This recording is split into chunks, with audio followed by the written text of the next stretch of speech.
Cas technique de reflet indésirable jaune numéro 1. Dans le cas de cette cliente, c'est suite à un temps de pose trop long d'une coloration végétale blond-doré sur sa base 100% naturelle qui a développé un reflet trop jaune. Il ne faut pas oublier que les pigments se développent plus ou moins vite en fonction de chaque cliente. Et que pour les blonds, il est d'autant plus important de vérifier leur évolution très régulièrement, au moins toutes les 10-15 minutes, surtout les premières fois. Pour résoudre ce problème, rappelons la règle de colorimétrie. C'est le violet qui neutralise le jaune. Mais le pigment violine n'est pas utilisé en coloration végétale biocoiffe.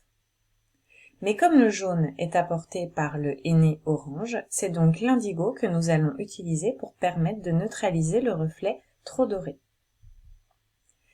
Il est important de ne pas faire un mélange trop chargé en indigo, car la neutralisation risquerait d'être trop rapide et ou trop foncé, ou alors d'obtenir un vert qui ne se neutraliserait pas dans les 48 heures.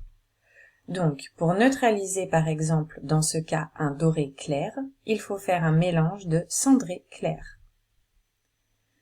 Nous rappellerons également que le temps de pose doit être au minimum de 20 minutes pour qu'une couleur puisse tenir dans le temps.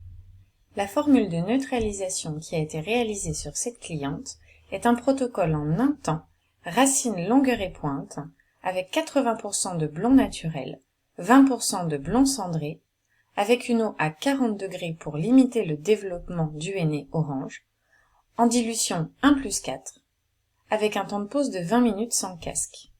La dilution 1+4 est une option pour des applications rapides au bac, et il existe plusieurs formules pour arriver à un même résultat.